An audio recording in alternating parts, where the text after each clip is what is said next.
Hi everyone, I'm Dr. Freddy Gomez and welcome to The Doctor Is In. We hope to answer your medical questions while you're staying safe at home. Most of the country has been under a community quarantine for over 2 months now at hindi biro ang challenges na pinagdadaanan ng bawat isa. People are feeling stressed and anxious about COVID-19, and not only are adults feeling this way, even kids too.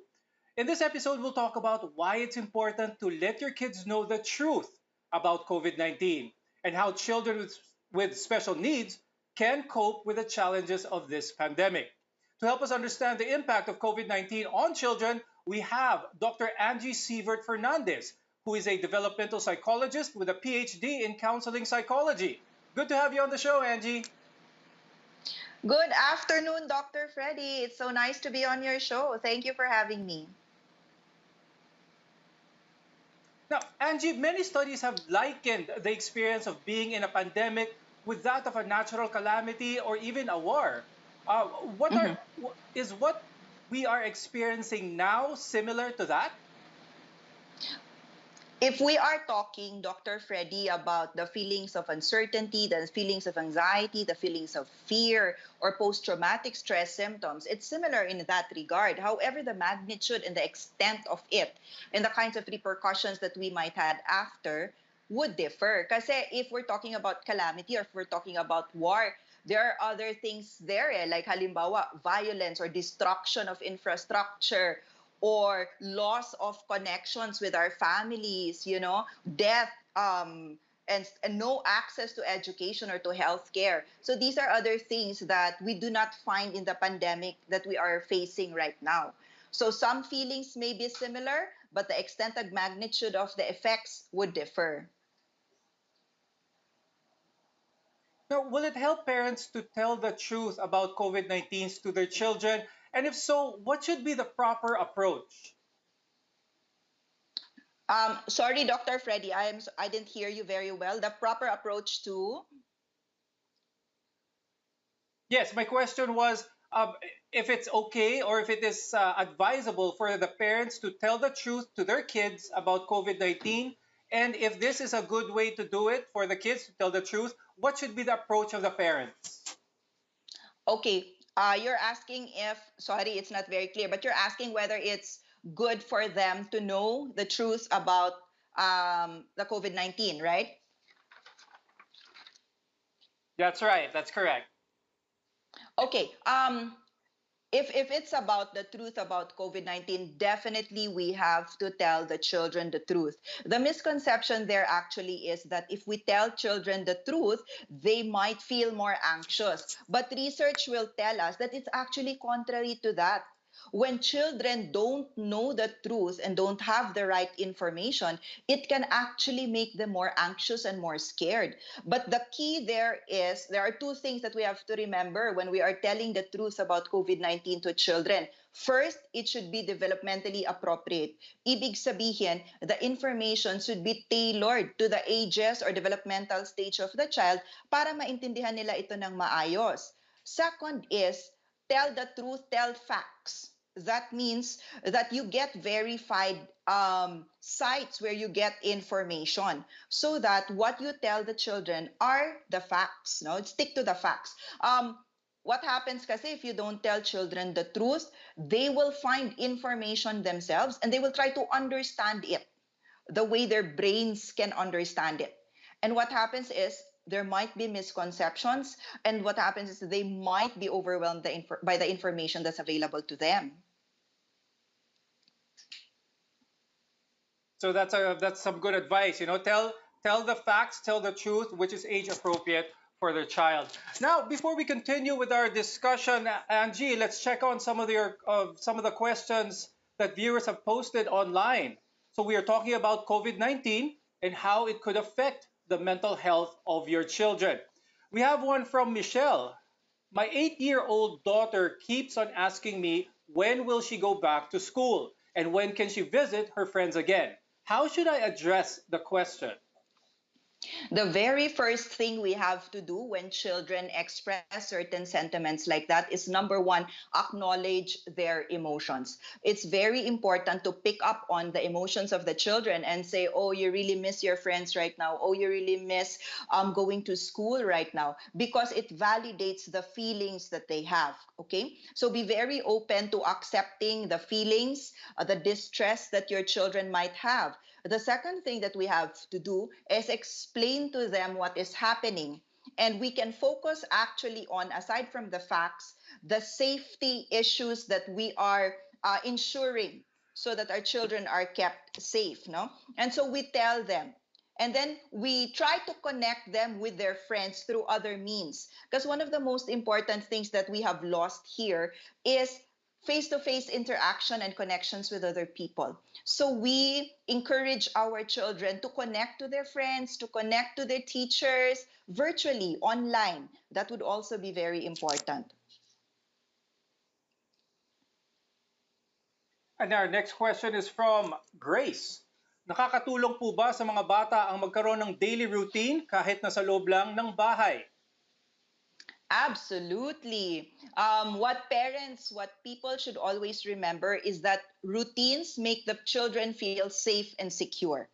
So, very, very important in this situation where we feel uncertain, where we feel unsafe, we don't know what's going to happen. So, having those routines in place will keep our children feeling secure and safe.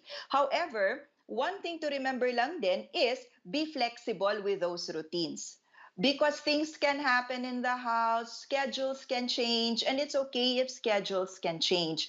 So we maintain specific routines. However, let's be flexible also. We don't have to be very rigid about these routines. Good advice. And our third question is from Bella. Advisable na rin ba sa mga bata na magkaroon ng group chat or social media account para malibang sa panahon na ito? Okay. Again, we look at the ages of the children. When we are working, when we have younger children in the house, for example, we can allow them to have these group chats, because this is the way for them to communicate to their teachers, communicate to other family members, communicate to friends. And remember that maintaining all of these connections allows for resiliency in our children. It helps them cope with what's going on. However, for the younger ones, it's crucial that it's the parents who maintain these group chats, so you're able to monitor what's going on. And when they become teenagers, kasi they will want privacy, they will not want you to keep looking at what's going on. However, it would be good to also sit down and connect with your teen children and talk about what's going on in these group chats. Group chats are going to be helpful. There are just rules on how to keep it safe for everyone. Okay, that's very good advice. So it's okay to have those group chats, but again, age appropriate and always be around. The parents should always keep track of what their kids are doing. Okay, we have to pause for a quick break, but when we return, we'll discuss more about the impact of COVID-19 to your children, especially on education. Stay tuned, we'll be right back.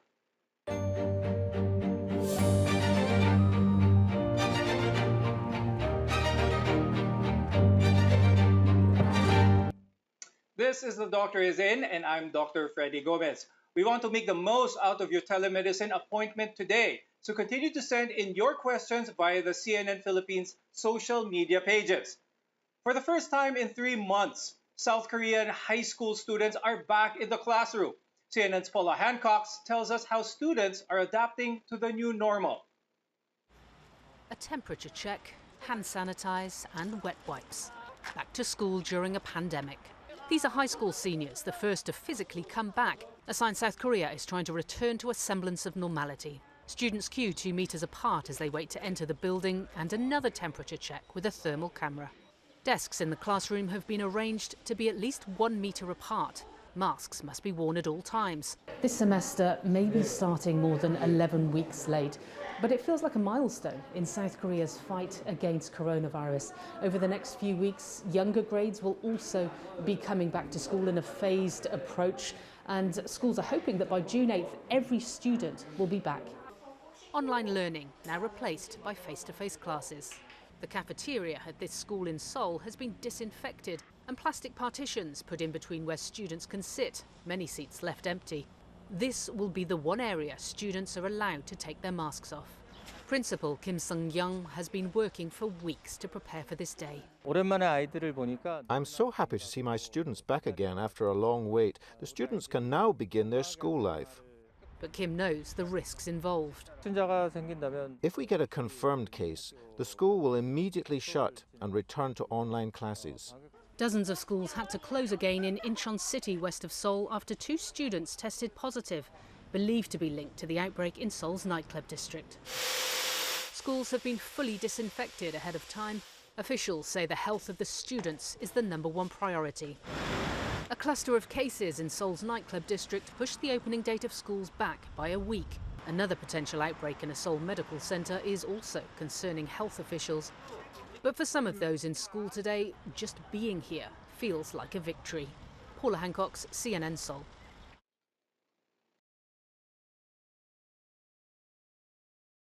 With their children's education at home or at school as we head into the new normal. With us is Angie Stevert Fernandez, a counseling and developmental psychologist. Angie, ngayon na may quarantine at hindi pa natin alam kung kailan babalik sa normal schedule ang mga paaralan, maraming schools ang nag-aalok ng distance learning sa kanilang mga estudyante gamit ang internet. Can you mention some scenarios that parents should consider when deciding on this matter? Yeah, there's really a shift now, no, in the mode of delivery in our educational system. The very first thing that we have to consider is the availability of the technology that we need to use.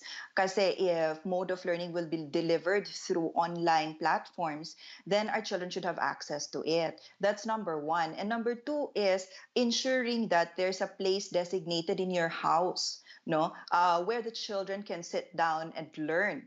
Kasi if there's no designation and they're just on the bed and they're gonna lie down anywhere, it's gonna be more difficult to have a structure to it. So it's very important to have that. It's very important to maintain the routines so that the children know that there are deliverables for the day, there are certain things that are going to go on for the day. But then it's also important to allow some space for the children to relax, to do other things throughout the day. That's right. So now that all of us or most of us are still in quarantine, gaano kahalaga ang continuing education sa loob ng bahay? Sabi nga ng marami is para hindi humina or hindi mga lawang ang mga utak ng mga bata. Kailangan ba talaga itong continuing education while at home? Yes, not only for the children, no, but also for the adults, no, the continuing education. We also have to remember one very important thing. Yes, it's important that our children are occupied. So it's either they continue their education, if their school years aren't done yet, and they continue to do the requirements that are asked of them, or maybe they will learn something new pagkatapos ng school year nila. They might want to learn a new skill. They want to learn a musical instrument. So continuous learning is important. However, what is also important for the parents to remember all the time is how the children are emotionally. So it doesn't always have to be that what we will learn is content-based or fact-based. What we also need to teach our children is actually how to cope with a situation. We actually need them to learn relaxation strategies. We need them to learn coping strategies. These are very important elements of what children should learn, aside from continuing education, na medyo yung formal or traditional kind of education. That's right. Now it's time to answer some of the social media questions. We have one from Hannah. She's asking, how can parents help their kids prepare for this new normal? For example, social distancing, wearing of face masks at school, hand washing, etc. I will have to say that in order for us to teach our children the new normal, the most important thing is how do you, as parents, feel about the new normal? Kasi our children will pick up on what we say about it, how we feel about it, how we act about everything that's changing. So #1 is parents. Are you ready for it? Are you accepting of it? What do you say about it? Are you very anxious of it? Because if you are, then we need to do something about it. We need to help parents relax and cope also, because this will rub off on our children. Now, if we say that the parents are ready for it, if we say that the parents have adjusted to it and are not very anxious about it, then yes, we reiterate the guidelines, for example, of DOH, WHO, what should it be and why it should be done. Always go back to the why of it should be done. And then second, we work with, if halimbawa, they go back to school, or for example, they go to other people's houses, if ever it gets to that, then we need also to connect with these people to ensure that they are keeping our own children safe and following these new normal guidelines the way we are. No, it's important also to continue to let our children feel safe, feel secure. So the information and the practices that we do will help that. Our next question is from MC. What can I do to catch the attention of my kids who are always distracted with online games? Nako. Okay, parang parati siyang question anywhere, no? But Yes. let's go back again to the fact that the children will get quote unquote addicted to or will get very much into these things if we allow them. First and foremost, as parents, it is actually our responsibility to maintain boundaries, to have rules about the use of these things. So, number one is to sit down with your children and teenagers. If you feel that the amount of time they're devoting to these gaming, online gaming, is too much already, okay? We need to educate them about the effects of these. We need to negotiate with them to come up with what might be healthy amount of time in still doing this online gaming that they do. However, also remember that if you tell them, if we negotiate with them and then you say na, eto na yung number of hours na na-negotiate natin, make sure also that you have alternative activities ready for our children, because we just cannot take away something and not have anything in place of that. What's going to happen is they're going to do it pa rin. So what might be something? Are you going to spend time with them?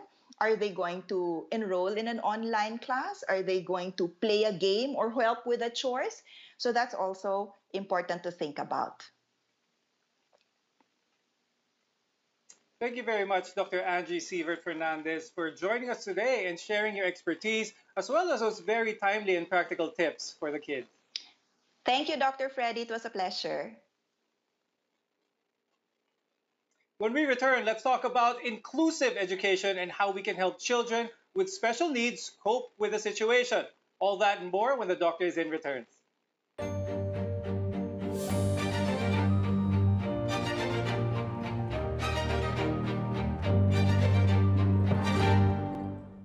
Welcome to The Doctor is In. I'm Dr. Freddy Gomez. An estimated 93 million children worldwide live with disabilities. And like any child, they should have equal access to education. To help us discuss this, we are joined by behavioral and developmental pediatrician, Dr. Mark Recio Cruz. Good to have you on the program, Mark. Thanks for having me here, Doc Freddy. Good afternoon. Now, Mark, how does this pandemic affect children with special needs, especially yung learning capabilities nila? Yes, Doc Freddy, kasi medyo nasira yung schedule nila, yung routine nawala. They're used to going to school every day, putting on their uniform, and suddenly they're not doing these things. And the challenge now is usually they have difficulty with communication. So how will they, explain to them why their routine is different now, no? But the good news is that learning is not confined to the four walls of a classroom. And this is the chance now for parents to take advantage of their bonding time together, there is a saying po na pag sinabihan mo ako, makakalimutan ko. Pag tinuro mo sa akin, baka maalala ko. Pero pag sinama mo ako, matututunan ko, no? So really, the learning now will be experiential sa bahay, where they are located now, doon po nila tuturuan yung bata. So tuloy lang ang learning. That's right. Now, malaking topic ngayon, Mark, yung remote or distance learning sa mga bata. Para sa mga students with special needs, what can be some of the challenges of remote learning education and how can we best overcome these obstacles? Yes. Well, they could look at this as parang pong blessing in disguise, no? Kasi sa sitwasyon ngayon, talaga pong safety first, no? Paano po naman ba natin sasabihin yung bata na mag-social distancing? Eh normally mga magnet po yan, naglalapitan sila sa isa't isa, no? So let us remind po the parents na sila pa rin po ang main teacher sa anak nila. Yung mga teacher natin sa school, sila po ay support natin, no? So sila pa din po will be the ones to take charge sa bahay. In a way nga po, yung mga bata pong may special needs, natanggal po ang shadow teacher, natanggal po ang tutorials, natanggal ang homework, kasi po they can now address these issues sa bahay, one-on-one pa. So maganda po yun, hindi ba? Kaya lang yung barriers po, kunyari, hindi maganda yung internet connection. Eh, medyo challenging po yun. Pwede naman daw pong modular, no? Bibigay yung lesson sa bahay gagawin. And sa mga bata pong may special needs, actually po sa lahat ng bata, we are trying to limit screen time. Pero paano po ngayon yun, hindi ba? So that will be, again, an additional challenge. And also, sa mga bata po kunyari na may autism, difficulty po nila ang socialization. So matatanggal po ngayon ang socialization nila. So now we have to find avenues where they can safely interact with other children within the home or maybe nearby. But again, social distancing is still the mandate now.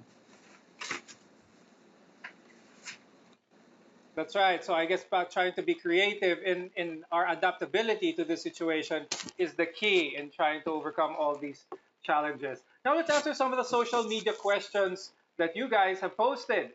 First one is from Apple. Ilang oras po ang ideal study time para sa mga batang may special needs para na rin hindi sila masyadong ma-stress? Yes po. Well, sabihin po natin na yung stress po is not necessarily a bad thing. Ang stress po, normal po yun sa isang tao. Lalo na po nowadays, lahat po tayo stressed. But too much stress is also not good. So yun po ang pag-usapan natin. Sa mga bata po may special needs, more po sa mga lower functioning, actually po wala po talagang set hours, depende po sa bata yon. If the child is mildly affected sa kapansanan niya, actually po kayang-kaya po nila yung regular school eh. So we're talking about children now with special needs na mas medyo low functioning ang tawag po, yung medyo hirap po sa regular school.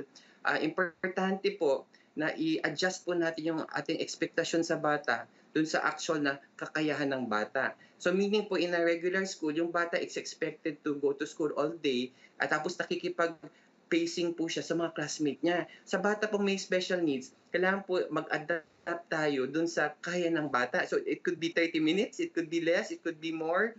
Depende. So we have goals now for that child po. Tapos kung ma-meet natin yun, maybe we are happy with that and then the next day, panibagong lesson ulit. Kasi pwede din pong paulit-ulit niyo po ituturaan yung bata, kaya lang po kabisote naman, hindi naman naintindihan ng bata, kaya lang na-memorya po niya. Yun, ayaw naman po natin ng ganun. So the goals will have to be manageable, tapos talaga pong may kailangan may pacing. Pag medyo na yung bata, medyo break muna kayo, tapos balikan niyo ulit. Kailangan talaga po ng extra pasensya. Our next question is from Raquel. Please mention some techniques on how parents should prepare the kids with special needs to the new normal. Thank you, Raquel. Kailangan po talaga may routine po tayo kasi nakakatulong po sa isang bata na nape-predict po nila yung mangyayari sa next na activity. Kailangan po predictable sa kanila. So kailangan po maglagay kayo ng schedule. I know that is very challenging nowadays when we wake up at maybe 11 in the morning, eat at different times of the day. We have to put back a schedule po for them. Tapos po, di ba po sa mga batang may special needs, usually po, sila po ay visual o kaya kinesthetic learners. Ang ibig sabihin po nun, kailangan po nakikita po nila yung sinasabi ninyo. So, if kunyari, washing hands, experiential learning, talagang ipapakita niyo po sa kanila kung paano yung pag-wash ng hands na may kasamang happy birthday song na 2 beses. And then they see for themselves how it is done, ano? Pati po yung pagsuot ng mask. Pag nakikita po nila na suot nyo, pwede pong maging mas acceptable sa kanila yon. But so we have to try other means, but use all of their senses para maturoan po natin sila.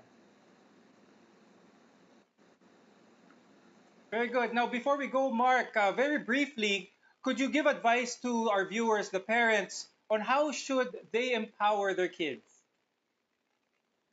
Yes, mahalin po natin yung mga kids po natin, whether may special needs or typical, ano po. They will not remember the times that you wash the dishes, naglaba kayo, naginis ng bahay. They will remember the time you spent with them. As you love them, teach them po self-help skills, life skills, pre-vocational skills that they can take with them as they get older. Really po yung sikreto po sa wise parenting is get your child to know themselves well, to like themselves, tapos paglaki po nila, they will be content with who they are. Thank you very much, Dr. Cruz, for sharing your expertise on the topic today. Thank you, Doc Freddy, for having me.